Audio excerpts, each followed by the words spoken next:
तो पिछली वीडियो में हमने देखा था कि जब कोई पार्टनर नया पार्टनर किसी पार्टनरशिप फर्म में एंटर होता है तो न्यू प्रॉफिट शेयरिंग रेशियो हमको निकालना होता है। उसी न्यू प्रॉफिट शेयरिंग रेशियो को निकालने के बाद हम एक बहुत इंपॉर्टेंट चीज निकालते हैं जिसका नाम है सैक्रिफाइसिंग रेशियो। ये कुछ अलग नहीं है क्योंकि हम न्यू प्रॉफिट शेयरिंग रेशियो निकाल चुके हैं, ओल्ड रेशियो हमको दिया होता है, तो दोनों का डिफरेंस ही जो है वो सैक्रिफाइसिंग रेशियो होता है। और सैक्रिफाइस सिर्फ वो करेगा जो पहले से पार्टनर होगा फर्म के अंदर, वही अपना शेयर छोड़ेगा नए पार्टनर के एंटर होने पर। तो सैक्रिफाइसिंग रेशियो का मतलब क्या हुआ? इसका मतलब बहुत सिंपल है, ये वो शेयर है जो ओल्ड पार्टनर नए पार्टनर के आने पर छोड़ देता है, जाने देता है, यही सैक्रिफाइसिंग रेशियो होता है। सैक्रिफाइसिंग रेशियो का बिल्कुल सिंपल सा फॉर्मूला है, old ratio minus new ratio. मगर जरूरी नहीं है कि जब कोई नया पार्टनर फर्म के अंदर आए तो दोनों पार्टनर ही सेक्रीफाइस करें। कोई एक पार्टनर भी सेक्रीफाइस कर सकता है या certain number of partner sacrifice कर सकते हैं। जरूरी नहीं है कि जितने बचे हुए पार्टनर है, जितने ओल्ड पार्टनर है, वो सभी के सभी सेक्रीफाइस करें। इसलिए कभी कभी किसी किसी केस में, जैसा क्वेश्चन में दिया होता है, किसी किसी केस में सेक्रीफाइसिंग रेशियो जो है वो नेगेटिव आता है। और जब सेक्रीफाइसिंग रेशियो नेगेटिव आता है तो इसका मतलब पार्टनर ने सेक्रीफाइस नहीं किया है बल्कि उसने गेन किया है। इसी तरह जब सेक्रीफाइसिंग रेशियो 0 आता है, यानी कि कोई चेंज नहीं है सेक्रीफाइसिंग रेशियो में, तो इसका मतलब ये हुआ कि पार्टनर ने कुछ सेक्रीफाइस ही नहीं किया है, उसका शेयर जितना था पहले अभी भी उतना ही है। तो सीधी सी बात यह है, सेक्रीफाइसिंग रेशियो का फॉर्मूला हुआ old ratio minus new ratio. If sacrificing ratio is negative then partner is gaining, and if sacrificing ratio is 0 then partner neither gains not sacrifice. अगर सेक्रीफाइसिंग रेशियो नेगेटिव होगा तो इसका मतलब partner ने sacrifice नहीं किया है नए पार्टनर के आने से, बल्कि उसे और फायदा हुआ है, ऐसा हो सकता है। और दूसरा केस में ये बनता है कि जब सेक्रीफाइसिंग रेशियो जो है वो 0 होगा तो पार्टनर ना तो वो पार्टनर जिसका सेक्रीफाइसिंग रेशियो 0 है वो ना तो गेन कर रहा है और ना ही लॉस कर रहा है। तो क्वेश्चन देखते हैं। क्वेश्चन है, A and B are partners sharing profit and loss in the ratio 1:2। यानी ए और बी पहले से ही पार्टनर्स है किसी फर्म में और उनका प्रॉफिट शेयरिंग रेशियो 1:2 है, यानी ये हमारा ओल्ड रेशियो है। सी एडमिट होता है as a partner for 1/8 share. C admit हो रहा है, एक नया पार्टनर एडमिट होना चाह रहा है और उसका शेयर वो जो मांग रहा है हमसे वो है 1/8 शेयर। हमको कैलकुलेट करना है sacrificing ratio of A and B. मगर यहां पर एक ध्यान देने वाली बात यह है कि बिना न्यू प्रॉफिट शेयरिंग रेशियो निकाले हम सैक्रिफाइसिंग रेशियो निकाल ही नहीं सकते। सैक्रिफाइसिंग रेशियो निकालने का फॉर्मूला होता है ओल्ड माइनस न्यू। इसका मतलब ये हुआ कि हमें पहले न्यू प्रॉफिट शेयरिंग रेशियो निकालना पड़ेगा और तभी हम फिर सैक्रिफाइसिंग रेशियो निकाल पाएंगे। तो न्यू प्रॉफिट शेयरिंग रेशियो का प्रोसीजर हम पहले ही समझ चुके हैं। यहां पर सीधी सी बात हो रही है कि ओल्ड रेशियो दिया हुआ है और 1/8 शेयर मांग रहा है हमारा नया पार्टनर, तो पहले हम रिमेनिंग शेयर निकालेंगे। केस 1 की तरह है, इसमें कोई स्पेसिफिक प्रोपोर्शन नहीं दिया हुआ कि वो इतना 1/8 का इतना पार्ट उससे लेगा या इतना पार्ट उससे लेगा। या बहुत ही सिंपली एक क्वेश्चन डिजाइन करके दिया हुआ है, यानी ये फर्स्ट केस है न्यू प्रॉफिट शेयरिंग रेशियो वाला। अगर हमें न्यू प्रॉफिट शेयरिंग रेशियो निकालना है तो हमको इसमें केस 1 साफ साफ दिखाई दे रहा होगा और उसी को हम लगाएंगे। तो जैसा कि केस 1 में होता है, पहले हम रिमेनिंग शेयर फाइंड करते हैं। सबसे पहले ओल्ड रेशियो लिख लेते हैं, ओल्ड रेशियो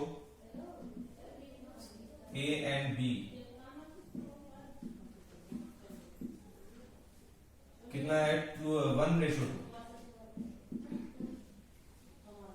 सी शेयर, जितना सी हमसे शेयर मांग रहा है वो है 1/8, तो रिमेनिंग शेयर निकाल लेंगे। रिमेनिंग शेयर कितना होगा? मैंने बताया था केस 1 में ऐसा होता है कि हमको कोई स्पेसिफिक रेशियो नहीं दिया होता जिसमें वो हमसे शेयर की डिमांड कर रहा है। हमारे पास 1/8 शेयर दिया हुआ है बस सी का, तो हम पहले रिमेनिंग शेयर निकाल लेंगे 1 माइनस 1/8 करके, यानी 7/8 जो है ये हमारा रिमेनिंग शेयर हो जाएगा। अब इस रिमेनिंग शेयर को ये इस रेशियो में फिर से बांट लेंगे, कौन कौन? ए और बी। क्योंकि यहां पर बहुत बार मैं ये बात बता रहा हूं, क्योंकि यहां पर सी कोई स्पेसिफिक डिमांड नहीं कर रहा। सी ये नहीं कह रहा ए से कि मेरे को तू इतना देगा और बी से भी नहीं कह रहा कि मेरे को तू इतना देगा। वो सीधी सी बात कह रहा है कि मुझे इतना शेयर चाहिए, जो बचेगा वो तुम अपने ओल्ड रेशियो में ही बांट लेना। तो वही हम यहाँ पर करने वाले हैं। हमने पहले रिमेनिंग शेयर निकाल लिया है, जो बचा हुआ शेयर है वो निकाल लिया है। अब हम कितना कितना मिलेगा ए और बी को वो भी निकाल लेंगे इस बचे हुए शेयर में से। तो ए शेयर या एज न्यू शेयर हमारा हो जाएगा, पुराना शेयर कितना है ए का 1/3, क्योंकि 1 उसका रेशो है और टोटल पार्ट है 3 इंटू जितना बच गया है शेयर हमारे पास 7/8, मल्टीप्लाई करेंगे तो 7/24। इसी तरह B is new share, B का पुराना शेयर कितना है 2/3 और रिमेनिंग शेयर कितना है फर्म के पास 7/8, यानी ये हो गया 14/24। तो हमने इस क्वेश्चन में क्या करा, ओल्ड रेशो हमको ए और बी का पता था, ये भी पता था हमसे कि सी कितना शेयर डिमांड कर रहा है। हमने रिमेनिंग शेयर निकाला 1 में से माइनस करके, और उसके बाद उस रिमेनिंग शेयर को पुराने ही रेशो में, क्योंकि यहाँ कोई स्पेसिफिकेशन नहीं दी हुई कि किस रेशो में ये 1/8 डिमांड कर रहा है, तो ऐसे में हम उसे पुराने ही रेशो में ए और बी के बीच में बांट देंगे। अब ए का नया शेयर इतना है, बी का नया शेयर इतना है और सी का शेयर है 1/8। हम इन तीनों के शेयर से अब न्यू प्रॉफिट शेयरिंग रेशियो तैयार करेंगे। तो अब न्यू प्रॉफिट शेयरिंग रेशियो निकालना बहुत ही सिंपल है, और न्यू प्रॉफिट शेयरिंग रेशियो निकालते वक्त तीनों के शेयर को ही हम यूज करेंगे, क्योंकि अब तीनों ही हमारे पार्टनर हैं। ए का शेयर निकला था 7/24, बी का शेयर निकला था 14/24 और सी का शेयर है 1/8। लेकिन अगर हम एलसीएम लेके तीनों को बैलेंस करें तो तीनों का एलसीएम, नीचे डिनोमिनेटर्स का एलसीएम 24 आएगा और यहाँ पर है 8। इसको बैलेंस करने के लिए यहाँ पर 3 से और ऊपर भी 3 से मल्टीप्लाई कर देंगे। तो अब बैलेंस करके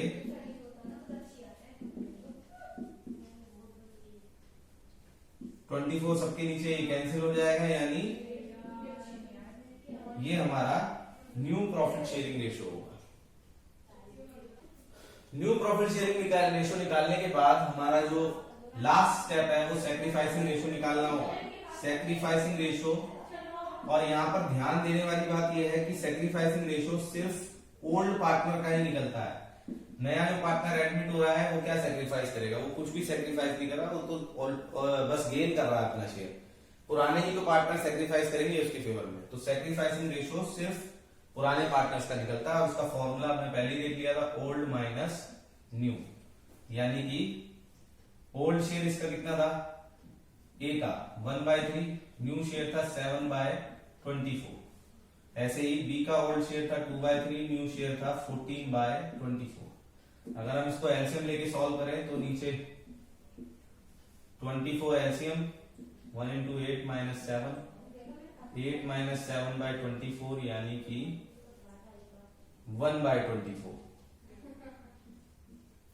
ऐसे ही यहां पर दोनों का एलसीएम 24, 8 2 जा 16 minus 14 और यहां पर आएगा 2/24। और अगर हम सैक्रिफाइसिंग रेशियो को तैयार करें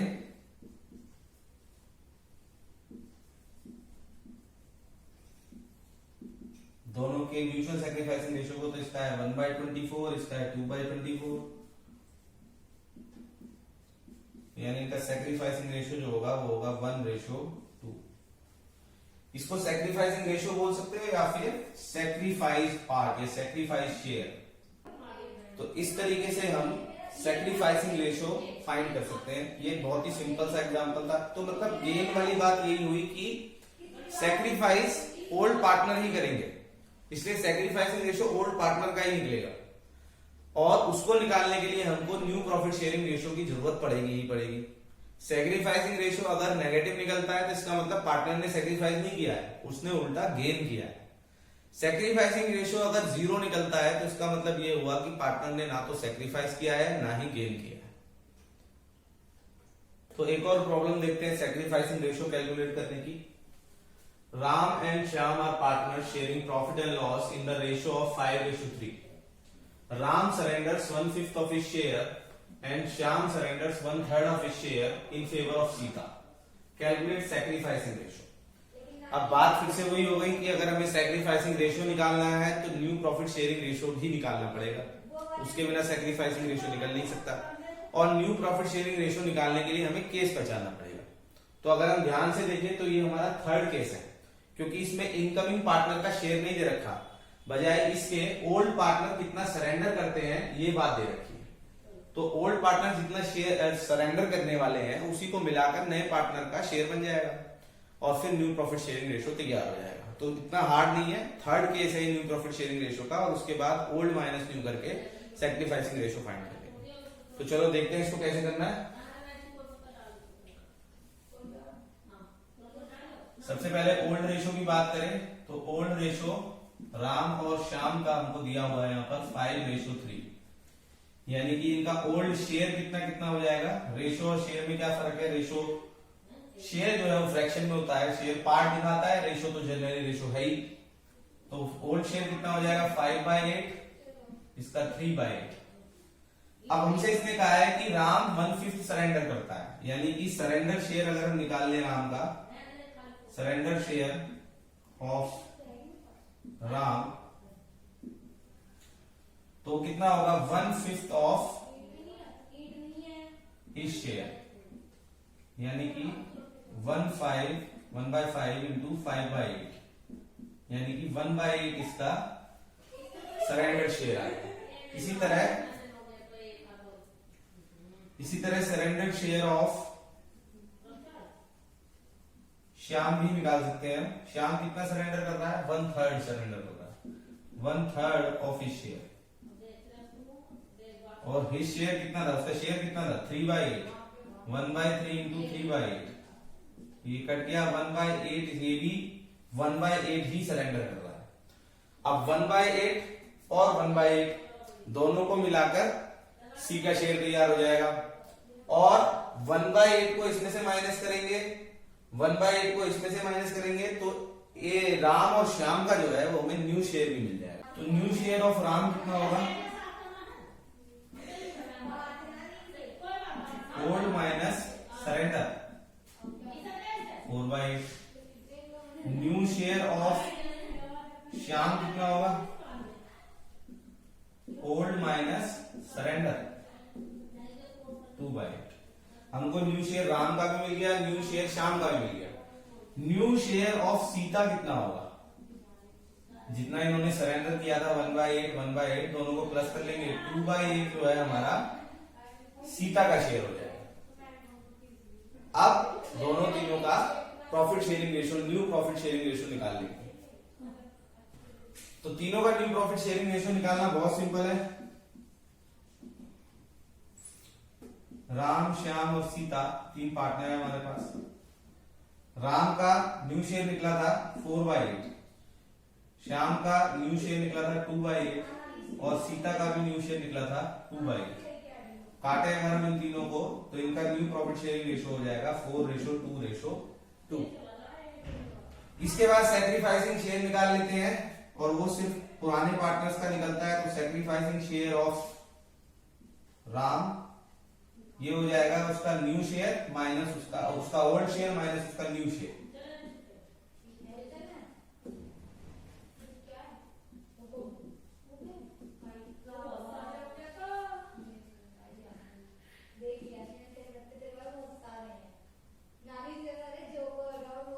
और श्याम का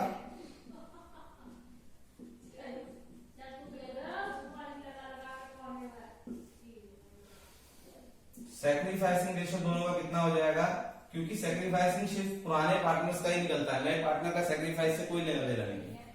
तो 1/8 रेशो 1/8, यानी कि 1 रेशो। लेकिन इसी क्वेश्चन को करने का एक और अल्टरनेटिव तरीका है, क्योंकि उसने हमसे न्यू प्रॉफिट शेयरिंग रेशो तो पूछा ही नहीं था, उसने हमसे सीधा सैक्रिफाइसिंग रेशो पूछा था। हालांकि हमें न्यू प्रॉफिट शेयरिंग रेशो निकालना ही पड़ता है, लेकिन इतना डिटेलिंग में नहीं। हम इसको छोटा कर सकते हैं क्वेश्चन को, अगर ये 1 मार्क्स 2 मार्क्स में आ जाता है तो फिर हमको इतना लंबा करने की जरूरत नहीं है। जहां हमने सरेंडर शेयर निकाला था वहीं हमारा सैक्रिफाइसिंग शेयर भी निकल गया था, सैक्रिफाइसिंग रेशो हमारा वहीं निकल गया था। तो जहां हमने सरेंडर शेयर निकाला था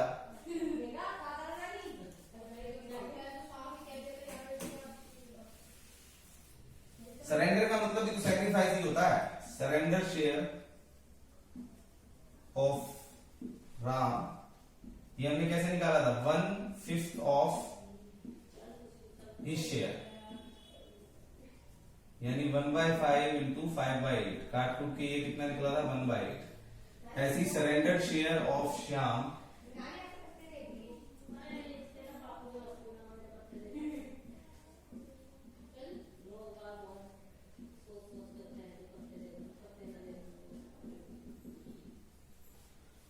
तो सरेंडर शेयर है, जैसे कि हमको पता है 1/8 निकला था, तो सैक्रिफाइसिंग रेशियो इसी से तैयार हो सकता है। Sacrificing ratio of Ram and Shyam equal हो जाएगा 1/8 रेशियो 1/8, 8 से 8 कैंसिल हो गया, 1 रेशियो।